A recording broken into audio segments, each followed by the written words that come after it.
해서웨이 주주 서한이 나왔는데요. 평소에는 좋은 말만 했습니다. 이번에 주주 서한은 두 가지 포인트가 있어요. 하나는 마지막 경고다, 그런 느낌의 어떤 특정 CEO를 비꼬는 듯한 말투도 하나 있었고, 또 하나는 자사주 매입에 대해서 제재를 가하고 있는 이제 바이든에 대해서 돌려까기까지 했습니다. 워렌 버핏이 참 얌전하신 분이에요. 그러다가 한 번쯤 이렇게 강한 어조로 말을 했을 때 안 좋은 일이 있었거든요. 시장에 대해서 조심을 좀 해야 될 것 같긴 해요. 그리고 왜 워렌 버핏이 이런 이야기를 했는지 실제 의도들도 한번 볼 필요가 있습니다. 버핏에 대해서 우리가 굉장히 현자다 이렇게 생각도 하지만 막상 보면은 자신의 버크셔 해서웨이를 위해서 최선을 다하는 인물이에요. 그런 관점에서 이해를 할 필요가 있다. 한번 주주 서한을 보도록 하겠습니다. 맨 마지막에 보면 이게 있습니다. 이게 버크셔 해서웨이의 복리 이득이에요. 복리는 연평균 19.8%의 수익률을 얻었다라는 겁니다. S&P 500은 9.9%를 얻었다라고 나오고 있습니다. 1965년부터 2022년까지.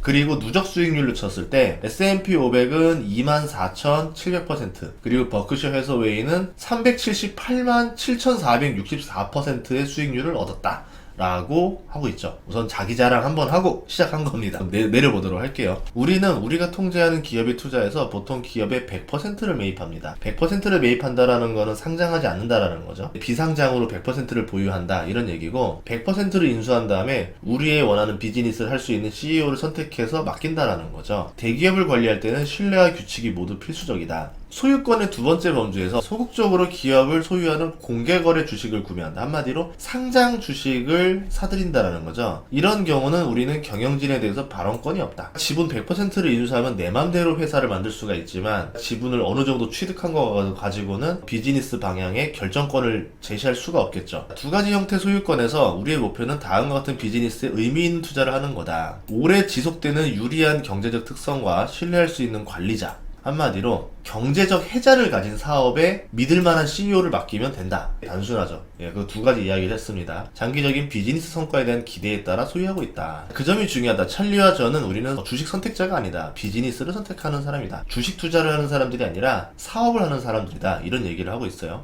공개적으로 거래되는 세그멘트 장점 중에 하나는 간헐적으로 구매가 쉽다. 예를 들어서 비상장인 경우는 똑똑똑 내가 당신 주식을 사고 싶은데 사도 될까요? 왔다 갔다 해야 되잖아요. 사는 게 쉽지가 않습니다. 근데 공개 주식시장, 뉴욕 거래소라든가 나스닥 거래소에서 사들이는 방식으로는 내가 원할 때 필요한 돈만큼 야금야금 사들이면 된다라는 거죠. 정말 어리석은 가격에 거래되는 경우가 많다는 사실을 이해해야 되는 게 중요하다. 이 시점에서 저의 성적표가 적절하다. 버크셔 해서웨이의 경영진은 58년 동안 대부분 자본 할당 결정은 그저 그런 것보다 나을 것이 없었다. 어떤 경우에는 나에 대한 나쁜 움직임이 매우 큰 행운에 의해서 구조가 되는 경우도 있었다. 5년에 한 번 정도 12개의 진정으로 좋은 결정과 본인이 58년 동안 투자했으니까 12개를 잘 건졌다라는 거예요. 5년에 한 번 정도 어떻게 걸렸는데 12개가 걸린 것 때문에 지금의 버크셔가 있는 거다. 그러면 살짝 뒤로 한번 볼까요? 라고 하면서 이제 본론으로 넘어갑니다. 여기까지 인트로였어요. 우리는 94년 코카콜라 주식 4억 주를 7년 동안 매입했다라 그래요. 총 비용이 13억이 들었다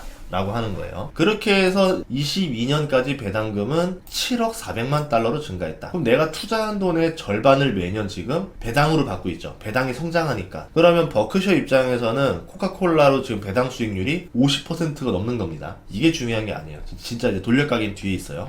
자, 두 번째 사례로 아메리칸 익스프레스를 얘기합니다. 아멕스를 인수했을 때 95년에 샀고요. 13억 달러의 비용이 들었다. 똑같죠? 비용이 비슷하게 들었던 거 이제 코카콜라랑 아메리칸 익스프레스 두 개를 넣은 겁니다. 그렇게 해서 배당금을 3억 2천만 달러로 받고 있다. 근데 배당금 말고 평가액이 얼마냐? 250억 달러가 됐다. 20배가 됐죠? 아멕스도 거의 20배 가까이 됐다. 이렇게 말을 하는 겁니다. 각 보유 주식은 이제 버크셔 순자산의 5%를 차지하고 있다. 그런데 만약에 내가 채권이라는 걸 샀으면 버크셔 순자산의 0.3%밖에 안 됐을 거다. 결국은 주식을 산 게 채권을 산 것보다 훨씬 더 좋은 선택이 됐다라는 말을 하고 있죠. 잡초는 꽃이 필수록 시들게 된다. 아무거나 여러 개 투자하지 말라라는 거예요. 진짜 괜찮은 거 몇 종목만 집중적으로 사라는 얘기입니다. 몇 명의 승자만 있으면 된다. 그리고 오랫동안 투자하면 된다. 이 두 가지를 이야기했습니다. 버크셔 이익을 못 냈어요 이번에.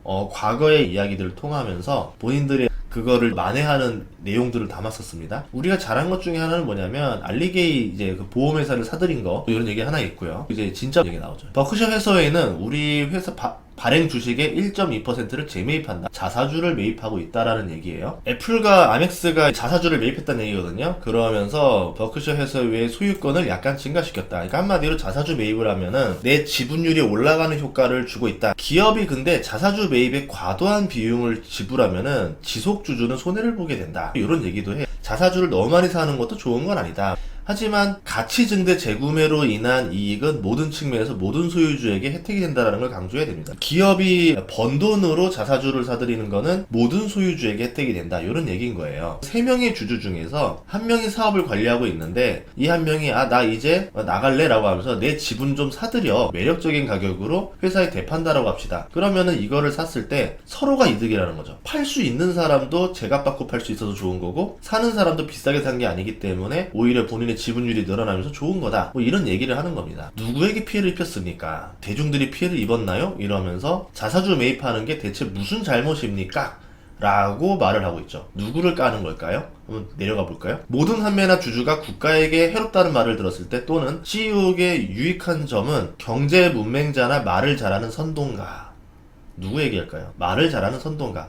말만 잘하고 경제 하나도 모르는 애. 걔 말이야, 걔. VIP 있잖아, 걔. 이 얘기하는 겁니다. 왜 그러냐면 자사주 세율을 1%로 만들었는데 지금 바이든이 자사주 세율을 4%까지 올리자라고 하고 있어요. 그렇게 되면 10년 동안 97조 원의 세금이 거치면서 미국 경제가 건전해진다. 이런 얘기를 하고 있는 거죠. 한마디로 자사주 매입하는 거를 방해하는 거고 버핏 입장에서는 자사주를 사들이는 게 주식시장에서 서로에게 좋은 일을 하는 거니까 이것 좀 방해하지 말라라고 이야기를 하는 겁니다. 또 내려가 보도록 할게요. 마지막으로 중요한 경고가 있습니다 라고 얘기를 하나 더 해요. 그리고 위에 어떤 걸 하나 했냐면은 찰리와 내가 가족 및 친구와 함께 버킷에서 계속해서 상당한 투자하고 있던 사실을 알고 있으며 우리 돈처럼 취급할 거라고 믿습니다. 그리고 그것은 우리가 할 수 있는 약속입니다. 지금 30조 손실 입었다라고 뉴스에서 나오고 있는데 버크셔가 우리는 도덕적인 사람들이야 라는 얘기를 하는 거죠. 돈을 잃어도 도덕적인 사람은 끝까지 책임지는 사람들이야. 이 사람들한테 맡겨야 돼 라고 얘기하는 거고 최근 들어서 하나 돌려 까는 거예요. 마지막으로 중요한 경고가 하나 있어요. 영업이익 수치도 그렇게 하려는 관리자는 쉽게 조작할 수 있다. 우리가 선호하는 영업이익 수치, 그러니까 일반적으로 영업이익을 조작하기가 쉽지 않다라고 생각을 하고 있는데 할 수 있습니다. 보통 사람들은 그거는 못 속여, 그거 속일 수 있는 항목이 없어 라고 말하지만 여러 가지 거래처가 있을 거고 B2B 사업도 할 거고 자회사나 계열사들도 여러 개 있을 거고 이미 한국 주식들이 많이 보여줬거든요. 영업이익을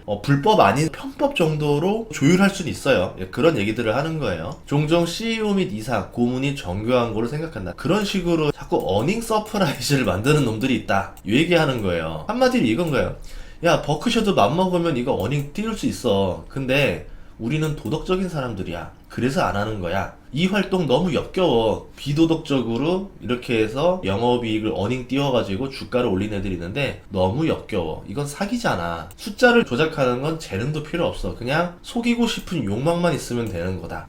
범죄다란 얘기하는 거예요. 한 CEO, 누군지 모르겠지만 한 CEO를 얘기합니다. 한 CEO가 나에게 자신의 속임수를 묘사한 대담한 상상력의 회계는 자본주의 수치 중에 하나가 되었습니다. 누굴까요? 몇 명 떠오르긴 하는데 이 이야기를 하는 게 그 사람을 깔려고 하는 게 아니라 도덕적인 CEO가 얼마나 중요한지를 이야기하기 위해서 한 거기 때문에 자, 버크셔 해서웨이는 다양한 비즈니스를 하고 있고 많은 양의 현금과 국채를 보유할 거다. 불편한 시기에 불편한 현금 요구를 초래할 수 있는 행동을 피할 거다. 이 얘기는 뭐냐면 우리가 주식을 팔고 현금을 대량 보유하는 모습을 보여줌으로 인해서 좀 있으면 시장에 폭락이 올 거다. 패닉을 불러일으키는 행동을 하지 않을 것이다. 그리고 우리의 CEO는 항상 최고 위험 책임자가 될 거다. 그냥 다른 CEO를 앉혀놓고 맡기는 거는 무책임한 일이다. 우리가 끝까지 책임질 거다. 미래의 CEO는 순자산의 상당 부분을 자신의 돈으로 사들인 버크셔 주식으로 갖게 될 거다. 우리 주주들은 이익을 유지함으로써 계속 저축하고 번영할 거다. 자사주를 계속 매입하고 주주 가치를 증대함으로 인해서 계속 번영할 겁니다. 이런 얘기를 하고 있습니다. 연방 세금에 대한 얘기도 잠깐 하면서 돌려가기 한번 했고요. 그리고 버크셔 세금 많이 냈다. 이런 얘기하고 있어요. 32조 달러의 수입이 있었는데 개인소득세, 사회보장 관련 수입, 법인세 납부 여러